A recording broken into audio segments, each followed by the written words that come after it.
Assalamualaikum warahmatullahi wabarakatuh. Berjumpa kembali bersama saya, Valina Hiarinisa dari Fakultas Psikologi Universitas Airlangga. Kali ini kita akan berdiskusi, belajar bersama mengenai psychological first aid. Psychological first aid ini bukan merupakan sebuah konseling, apalagi sebuah intervensi ya teman-teman. Psychological first aid ini pada hakikatnya bisa dilakukan oleh siapa saja, tidak harus berupa tenaga profesional.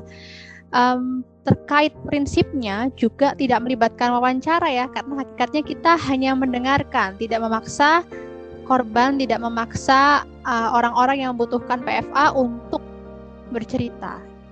Kemudian yang bisa kita lakukan adalah membuat situasi yang aman dan nyaman, dan juga tidak memaksa mereka untuk berbicara, apalagi melakukan interogasi. Gimana kejadiannya? Terus apa yang kamu rasakan? Nah, itu sudah mengkhawatirkan ya. Khawatirnya teman-teman yang awalnya membutuhkan bantuan psikologis malah merasa tertekan dengan pertanyaan-pertanyaan yang beruntun seperti itu. Kemudian PFA juga bukan berarti memaksa orang untuk bercerita semua hal. Cukup hadir dulu secara raga dan pastikan bahwa kita siap untuk mendengarkan apapun yang akan diceritakan oleh orang-orang yang membutuhkan pertolongan pertama psikologis. Yang perlu menjadi kewajiban bersama bagi tenaga relawan yang melaksanakan pertolongan pertama psikologis adalah, pertama, kita harus menghormati keselamatan, harga diri, dan juga hak-hak dari mereka. Kemudian yang kedua adalah menyesuaikan perilaku kita terhadap budaya individu yang membutuhkan PFA.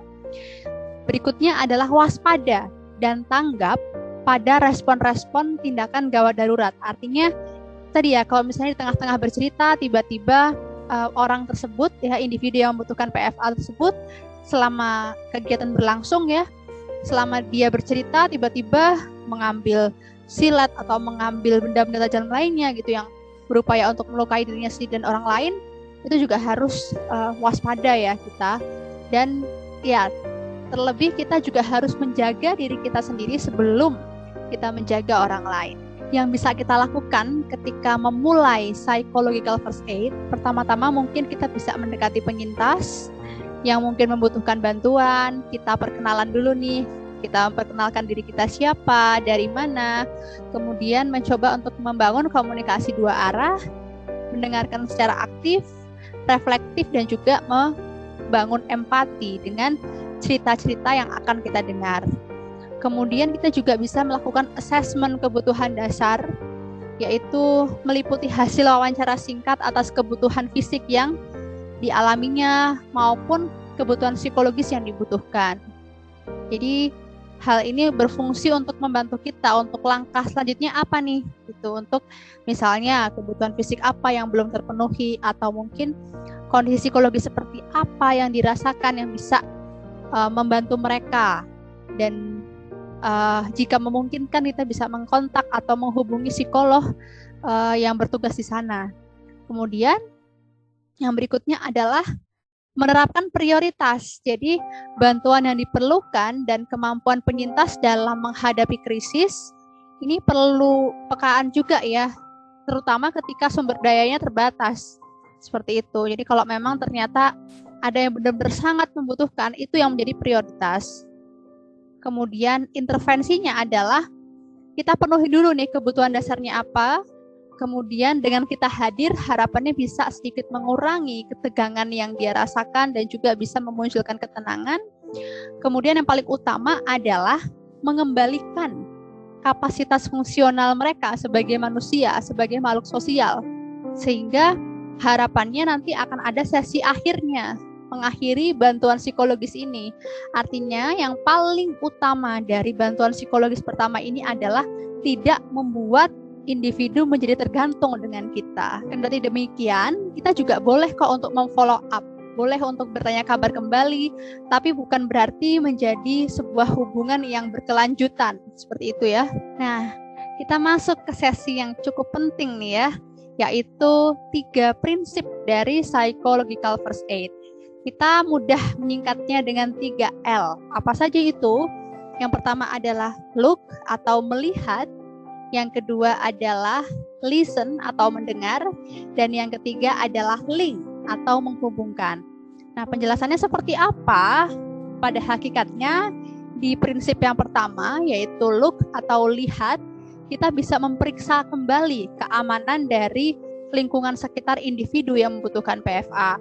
Kemudian periksa juga, kira-kira adakah benda-benda yang berbahaya? Periksa juga orang-orang di sekelilingnya gitu. Adakah orang-orang yang beresiko membahayakan individu tersebut atau mungkin beresiko bahaya karena terancam oleh individu yang kondisinya lagi nggak stabil seperti itu. Kemudian prinsip yang kedua adalah listen, yaitu mendengarkan. Kita coba dekati orang-orang yang membutuhkan pertolongan psikologis pertama, hadir dulu, tidak perlu memaksa untuk bercerita, tapi bangun repo yang baik, perkenalkan diri kita siapa, kita dari mana, kemudian ya memang butuh kepekaan ya untuk membangun kepercayaan orang lain bercerita kepada kita. Itu bukan hal yang mudah, tapi bukan berarti kita tidak mampu untuk melakukannya ya. Bangun empati ini juga terkait ekspresi ya. Ekspresi ketika kita mendengar cerita apapun. Artinya begini, boleh jadi cerita atau kondisi orang lain yang membutuhkan pertolongan pertama psikologis ini hal yang remeh, hal yang biasa buat kita.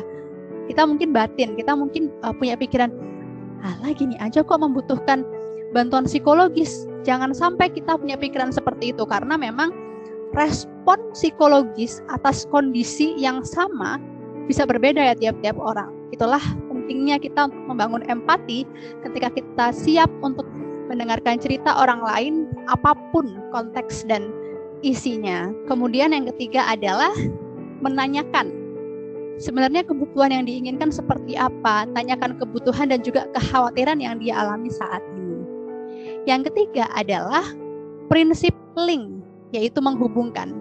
Seperti yang saya katakan tadi bahwa psychological first aid ini bukan dilakukan oleh tenaga profesional saja, tapi juga tenaga umum, misalnya relawan, atau mungkin teman-teman magang, atau mungkin tetangga, atau kerabat, seperti itu ya. Jadi ketika memang permasalahannya sudah cukup rumit dan kita sebagai relawan PFA ini tidak bisa membantu menyelesaikan sampai tuntas, maka tugas kita berikutnya adalah link atau menghubungkan dengan psikolog terdekat atau psikiater jika memang dirasa membutuhkan obat penenang, sehingga kita bisa menuntaskan kegiatan psychological first aid ini.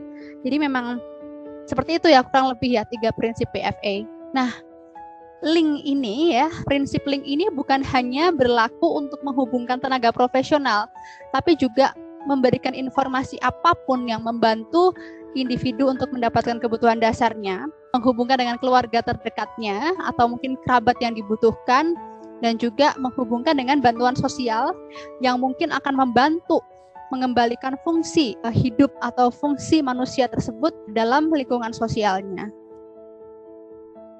Sebagai penutup dari sesi ini, saya hanya ingin menyampaikan bahwa cara kita berkomunikasi dengan seseorang yang berada pada kondisi yang tertekan sangat-sangat penting dan krusial.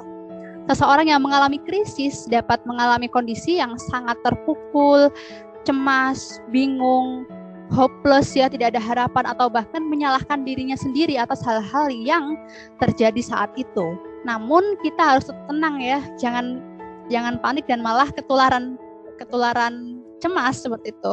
Kita sebagai relawan dari PFA, relawan dari pertolongan psikologis pertama, harus menunjukkan kepedulian dan sebisa mungkin dapat membantu apapun hal kecil yang bisa kita lakukan untuk mengurangi stres yang dialami oleh individu tersebut, supaya mereka merasa lebih aman, supaya individu atau sekelompok orang merasa lebih dimengerti, dihormati, dan juga dipedulikan dengan sangat baik. Nah, seseorang yang telah mengalami kejadian yang tidak menyenangkan mungkin ingin berbagi cerita, ingin mendapatkan kesempatan untuk menjadi pendengar yang baik juga gitu ya teman-teman. Artinya tadi mengembalikan fungsi sosial individu, bukan hanya memberi kesempatan mereka untuk bercerita, tapi memberikan kesempatan mereka untuk dipercaya mendengarkan cerita kita juga gitu.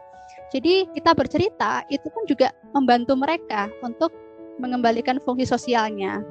Namun sangat penting sekali untuk peka ya, artinya jangan sampai kita keterusan cerita terus gitu ya. Akhirnya tidak jadi menggali informasi, tidak jadi memberi kesempatan orang tersebut untuk mengalirkan emosinya gitu. Justru kita malah keasikan sendiri, itu juga nggak boleh ya teman-teman. Nah, saat berkomunikasi sebisa mungkin kita harus peka terhadap bahasa tubuh, kata-kata, seperti misalnya ekspresi, wajah, kontak mata, isyarat tubuh, dan cara duduk atau cara berdiri.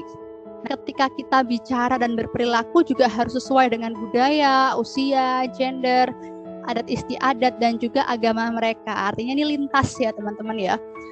Kita bersikap general ya, artinya tidak membawa atribut agama tertentu, terlebih ketika kita berhadapan dengan orang yang berbeda agama dengan kita.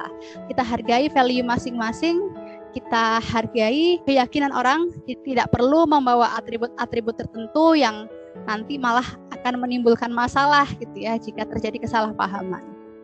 Baik, demikian materi yang bisa saya sampaikan pada sesi ini. Selamat belajar dan selamat berpraktek mengenai 3 prinsip psychological first aid. Sampai jumpa di episode berikutnya. Terima kasih. Assalamualaikum warahmatullahi wabarakatuh.